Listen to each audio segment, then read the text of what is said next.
10 ብር ወይኔ ዳኒ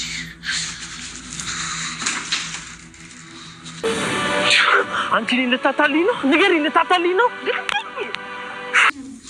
ቶቶ ባክሽን ንገሪኝ ሄደን እዚህ ቤት ማብዛቷ እኔ ደግሞ ይሄ ልጅ ምንም አላማረኝ ያኑራ ሄደን እናታምናትም እንዴ ያለ የትኛውም ሴት ብትሆን ምረጪ ብትባል ካንተ እሱ ነው የምትመርጠው ሄደን እኮ እኔን መርጣኛለች አንተ እኮ ስራ እየሰራህ እሱ ደግሞ ስራ እንዴ እና እሱን ትመርጠዋለች ይመስለኛል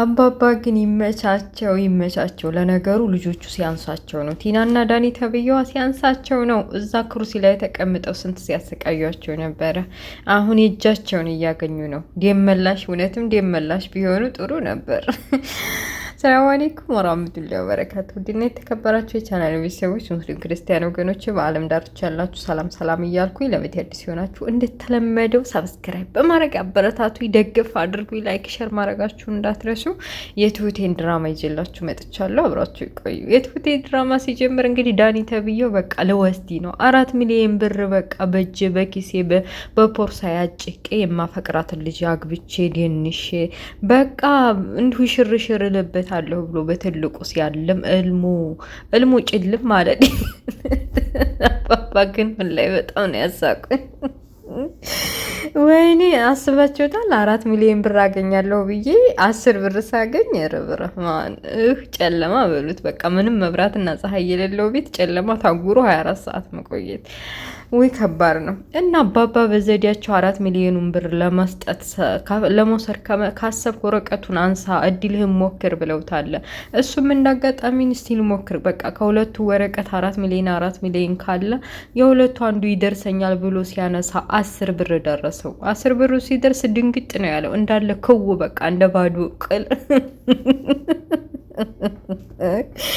ከው ብሎ ቀረ አባባ ሙዱ የገባቸው ያራዳ የድሮ የጧቱ የጥንቱ አራዳ አባባ 10 ብር መሆኑን ሲያውቁ ሳቃቸውን መቆጣጠር አልቻሉ ሳቃቸውን ሲቃ 10 ብር ነው የደረሰ ብለው ከኪሳቸው ሙልቅ አድርገው 10 ብሩን ሰጡት እሱም ቦግልም ብሎ ተቃጥሎ ምንም ሳይናገራቸው ከቤት ወጥቷል እና በቃ ካንተና ጋር ከሚስቱ ከውጭኛው ጋር ተደዋውሎ ተገናኝቶ ነበረ ምንድነው እንደዚህ የሚያቃጥል እንደዚህ የሚያናድድ ምንድነው ንገረኝ ምናምን ብላ ፊቱን ገና ስታዩ ነዱ ስታዩ እኔ ምንም አይደለም በቀደም የነገርኩሽ እኮ ብር አልሳካልኝ አለ በቀደም የጠየቅኩ ከአባባ 4 ሚሊዮን ብር ለሰርጋችንም ለአንዳንድ ነገርም ይሆናል ብዬ ነበር ግን አልተቀበልኩም አልሆነም አልሰጥህም አሉኝ ብሎ ለእሷ ነገራት ታዲያ ምን ችግር አለው ካልተሳካ እኔ እኮ ድሮውንም ገንዘቡን አልፈልግም አንተ ነህ እንጂ ጓጉተህ የሰው ገንዘብ ልፈልጋለሁ ብለህ ሙጭጭ አልከው ብላ ልታረጋጋው ግርም እሱ በአባባ ሁኔታ ስለተናደደ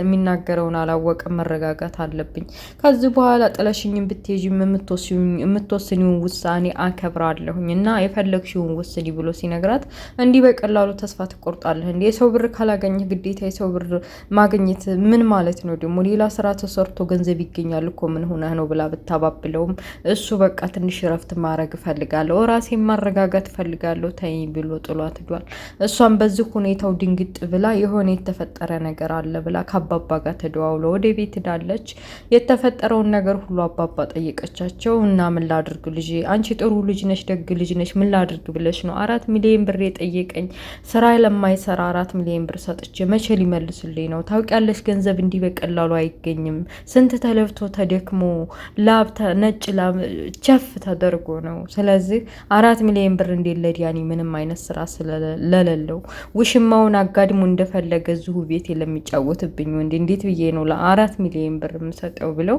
ያው ውሽማዬ ነው የሚለው ካኔ ነው እሺ እንደው ውሽማዋ ማና ብሎ እዛው ተጠይቅ ነበር አኬት እንደዚህ ብለው ቢያወሩ እና ካኔ ናት እቺ እና المهم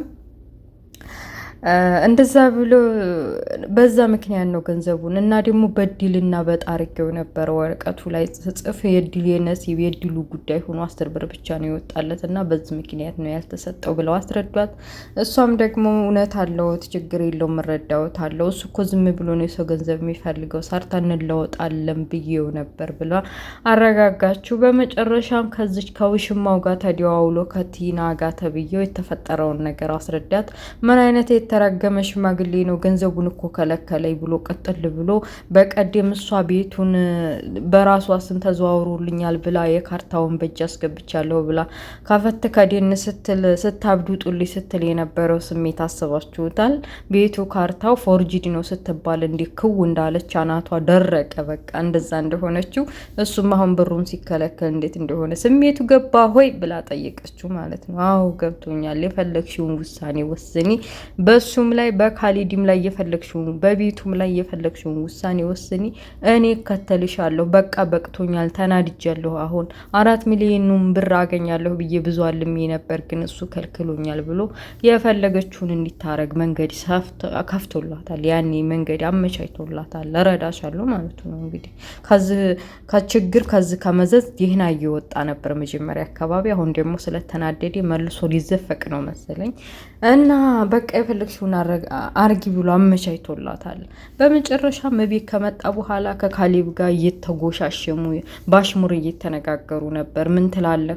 ስራ ፈልግልኝ ብዬህ ነበር ለምን አልፈለክልኝ ብሎ ካሊብን ጠየቀው። ካሊብም አውልኝ እኔ እኮ ስራ ባገኝ ነግርህ ነበረ፣ ግን የአባዬ ድርጅት ምንም ስራ ክፍት ቦታ ስላላገኘሁ ነው እና ለዛ ነው። ሌላ ስራ የለም ፈልግህ አላገኘህም ምናምን ብሎ ሲጠይቀው እንዴት አንተም ድርጅት ውስጥ ስራ ያላገኘሁ ሌላ ቦታ እንዴት አገኛለሁ ምናምን ተብሎ አንተ እናትዬ እንዳንተ በሆነ አባቴ ቦታ አባቴ ቤት እንደዚህ አባቴ ድርጅት ብቀጠር ኖሮ ስንቱን ባደረግኩ ነበረ፣ ከጥገኝነትም አርፈ ነበረ። አንተ እኮ ድርጅትም እየመራህ አባትህ ላይ አሁን ጥገኛ ነህ ብሎ ካሊብን ባሽሙሩ ልኩን ሲነግረው ካሊብን በተራው እንዴት ታንተ መቼም ይሻላል የሰው ገንዘብ የሰው እጅ እያዩ ከመኖር እየተባባሉ ስበሳቸው ውስጥ የሚበቃቸው ድረስ ታጎሻሸሙ ማለት ነው። በመጨረሻም እንግዲህ የዳኒ ፍቅረኛ ከካሊብ ጋር ተገናኝታ ሻይ ቡና ለማለት እየተጨዋወቱ እያለ ዳር ከመመስረቷ በፊት እና ከዳኒ ጋር ከመጋባቷ በፊት መወሰን ወይም ደግሞ ማየት የሚገባትን ማጥራት የሚገባትን ነገር ሁሉ መካክሯታል። አንድ ምክር ሰጥቷታል። እኔ ሁለቱ ሲጀመር ቲናና ዳኒ ተብዬው እህትና ወንድሞች የሚሆኑ አይመስለኝም። ለምን አንቺ አታጣሪም? በራስሽ መንገድ ለማወቅ አትሞክሪም? እሱ ስራ የሚሰራ አይደለም ብሎ አንዳንድ ነገር ሲነግራት እንዴት ነው እህትና ወንድም የማይመስሉት ናቸው እንጂ ብላ እንደዛ አይባልም ብላ ጥላው ሄዳለች ባለበት ማለት ነው። አባባን ትክክለኛውን ነገር ማወቅ አለብኝ ብላ አባባን ቤት ጠርታ ጠጥራቸዋለ። የቤት ውስጥ ደግሞ እንዳጋጣሚ ስትሄድ ቲናና ዳኒ ተብዬው ከጎን ለጎን ተቀምጠው እያወሩ ከአባባ ጋር ነበርና አባባ ላወራ መጥቼ ነው የመጣሁት ብላ ስትናገር ምን አመጣች ደግሞ አንቺ ምን ያንዛዛሻል ብላ እንደለመደችው አፏ እንዲያመጣላ ልትናገር ስትል ቲና ዳኒ ተብዬው ፍቅረኛው ስለሆነች የውስጡን በውስጡ በራሱ ስለሚያውቅ እንዴት እንደዚህ ትናገሪያታለሽ ብሎ ቦግ ሲል አባባ ነገሩን ለማብረድ ብለው እናንተ ተነሱና ውጡልኝ ከዚህ ከቤት እሷ ማውራት እፈልጋለሁ ማውራት ነገር አለ ብለው አባረዋቸዋል። ከወጡ በኋላም ደግሞ እንዴት እንደዚህ ለአንድ ሴትዮ ብሎ ያባረረናል። ቅድም እኮ እንደውም ኩሽና ግቢ ብሎኛል ሊያወራ ሲፈልግ። ቆይ እነሱ ሰዎች አላማቸውና እቅዳቸው ምንድን ነው እያለች ለዳኒ ትነግረው። ቆይ አንቺ ምን አስበሽ ነው ሰው ቤት ተቀምጠሽ ሊያወጡሽ እየተዘጋጁ ሻንጣሽን አዘጋጅተውልሽ እንዴት እንደዚህ የመጣ እንግዲህ አፋውጥ ትናገሪያለሽ ብሎ ዝም አረጋት ማለት ነው። በመጨረሻም በቃ የሆነ ነገር ማድረግ እንዳለባት በቃ እንዲህ በቀላሉ መፋታት እንደማትፈልግና ከሱ 5 ሳንቲም ፍርካ ሳታስቀር ገንዘቡን ሁሉ ተካፍዬ የሆነ ነገር አርጌ በተለይ ደግሞ አባባን በቃ የሆነ ነገር አርጌ ነው መውጣት የምፈልገው ብላ ለሱ ስታማክረው ነበር። እንግዲህ ቲናና ዳኒ ከወጡ በኋላ አባባና የዳኒ ፍቅረኛ እንደው አባባ ምንድነው የተፈጠረው? ቆይ አንድ ሰው እንደው የሚፈጠረ ያለውን ነገር የሚነግር ሰው ይጣ። ካሊብ እኮ አሁን ስለ ስራ ፈልግለት ብዬ ላማክረው ሳገኘው ስለ አንዳንድ ነገር ነገረኝ። ሌባ ነው እንዲ አባባ? እስኪ ንገሩኝ አንተም ራሱ በቃ የሆነ ነገር እንዳለ ካፈ ላይ ያስታውቃል። ምን አለ ብትነግሩኝ እያለች እውነቱ እንዲነግሯት ተማጸነኝ። ግን ደግሞ አባባ በራሷ መንገድ እንዲታቅ ነው እንጂ እንደዚሁ ሁሉንም ፍጥጥ አድርገው እውነቱን ማፍረጥረጥ አልፈለጉም። እና ምን ማን ብሎች ነው? ኧረ እኔ ሲሰርቅ አላየሁትም። እንደዛ ልጅ አይደል ቢያጠፋስ? ለማንኛውም አንቺ ተረጋጊ፣ አትረበሽ። ነገሮችን በሰው ስላለሽ ብቻ ሳይሆን በራስሽ ለማጣራት ሞክሪ። በቃ ዙሪያሽን ለማየት ሞክሪ። አንድ ሰው ሲወድሽ ለምንድን ነው ወይም ደግሞ ሲጠላሽ ለምንድን ነው ብለሽ ጠይቂ። እኛ ሰዎች አብዛኛዎቹ ሰው ሲጠላን ብቻ ነው የምንረቀው። ግን ደግሞ ሲያፈቅሩን፣ ሲወዱን፣ ሲያቀርቡን ለምንድን ነው እነሱ ሰዎች ከጎናችን የቆሙልን የወደዱን ብለን ራሳችንን መጠየቅ አለብን። ስለዚህ በራስሽ መንገድ ለማወቅ ሞክሪ ብለው እውነቱን ነግረዋታል። ልሸኝሽም ብለው ወደ ውጭ ይዘዋት ሄደዋል። በኋላ ላይ እንግዲህ የካሌብን ዶክመንት የበሬካር ትክክለኛውን አገኛለሁ ብላ ነው መሰል ቲናና ዳኒ ተብየው የሆነ ክላስ ገብተው ክላስ ሲበረብሩ ትሁት የመጣችባቸው። ምን እያደረጋችሁ ነው እናንተ ብላ ትደርስባቸው ድንግጥ ብለው ምን አገባሽ አንቺ ማለት ብላ መጨቃጨቅ ጀመረ ቲና ተብየዋ። ትሁቴም እንዲህ በቀላሉ ስለማትመለስ ውጭልኝ ብላ መንገጋ እጇን ይዛ ገንጥላ አውጥታታለች። ዳኒ ምንም አማራጭ ስለሌለው ተከትሎ አስወጣል። በዛ ላይ ቤት ውስጥ ምን እንደተፈጠረ ግራ ገብቶታል። ሚስቴም እየሸሸች ነው እያለ ዳኒ ከትሁቴ ጋር አንዳንድ ነገር እያማከራት ነው። ገንዘቡንም ደግሞ ሽማግሌው እንደከዳው እንዳልሰጠውም ነግሯታል። በቃ ገንዘቡ ላንተ ያልሆነው እኮ አባባ ከልክሎ ሳይሆን እድልህ ነው፣ ያኔ እድል ነጭ ስለሆንክ ነው ብላ እንደውም እያናደደችው ነበር። በዛ ላይም ደግሞ ስለ ፍቅረኛው እያማከራት ነበር። ፍቅረኛ ላንተ የምትገባ ሰው አይደለችም፣ መልከኛ፣ ጸባይ ሰናይ፣ ሁሉን ነገር አሟልቶ ይሰጣል። ከሰው ጋር ተግባብታ የምትኖር በቃ ሁሉንም በኩል አይን የምታይ ልጅ ናት። ግን ላንተ የምትሆን ልጅ አይደለችም። ይችኛይቱም ደግሞ ውሽማ ያደረግካት አንተን ስለምታፈቅርህ የማይረባ የማይሆን ነገር እያደረገች እንደሆነ ታያለህ። ለምንድን ነው የሁለት ሰው ህይወት የምታበላሽው? እያለች አንዳንድ ነገር መከረችው። በመጨረሻም ዛሬ መታ ነበር እኮ ፍቅረኛ የቤት ውስጥ የሚያወሩትን ነገር አልሰማሽም ብሎ ጠይቃት። እንዴ መታ ነበር እንዴ ሰላም ሳትለኝ እኔም ሳልላት አላየኋትም ብላ መለሰችለት። ኧረ እባክሽ እየሸወርሽ ነው አለ። ኧረ አልሸወርኩም እንግዲህ እኔ አልሰማሁም አለች እየተንገራገለችም ቢሆን። ከአባባ ጋርና ከካሊብ ጋር እንዴት ተገናኙ ተረድቷል። የሆነ ነገርማ አለ ብሏል።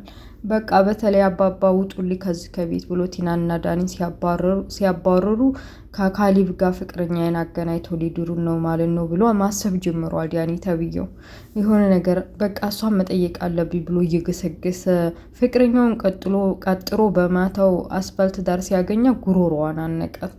እንዴ እኔ መሸወድሽ ነው ከአንቺ እንደዛ አልጠብቅም ነበር እያለ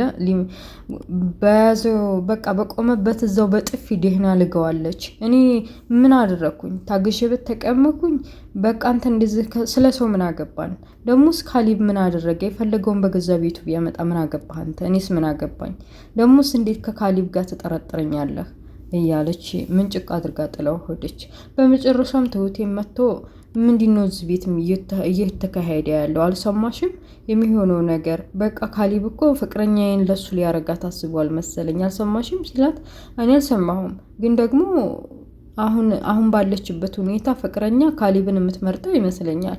ምክንያቱም እሱ ጸባይ ያለው ገንዘብ አለው ሁሉ ነገር አለው። አንተ ደግሞ እንደምታየው ውሽማህን ይዘህ ገንዘብ ሳይኖርህ ከሁሉም ውጭ ሆነ እንዴት ነው ያን እሷን የምትመርጥህ? እሷ አንተን የምትመርጥህ አለችው። ይሄ ዜኔ ቦግ ብሎበት ነው መሰል እኔማ በህይወት እያለው ፍቅረኛ አይነ ወስዲም ብሎ ወደ ካሊብ ወደ ሳሎን ሄዶ ጉሮሮው ላይ ቆመበት። እንግዲህ ማን ይደርስለታል? እርግጠኛ ነኝ ትሁቴ ትደርሳለች፣ ተገላገላችኋል ብዬ ነው የማስበው። እና ውድ ቤተሰቦችዬ ካሊብ እንግዲህ አሁን አወከው ነው የሚባለው። ከቤት ነው የሚያባረሩት ወይስ ምንድን ነው ነገሩ? ቲናስ እውነቱን የምታውቅ ይመስላል ፍቅረኛውስ? እና ውድ ቤተሰቦችዬ የትሁቴ ድራማ ይሄን ይመስላል። አባባና ትሁቴን የሚወድ እጅ ወደ ላይ ማለት ነው በላይ ካሳዩኝ እላለሁ። ለቤት አዲስ የሆናችሁ ሰብስክራይብ በማድረግ አበረታቱኝ። በሌላ ፓርት እስከምንገናኝ መልካሙ ሁሉ መኝላችኋለሁ። ላይክ ሼር አድርጉ፣ አይከፈልበትም። በተለይ ላይክ አይከፈልበትም። ስወዳችሁ ላይክ አድርጉና ኔክስት እስከምንገናኝ ባይ ባይ ቻው።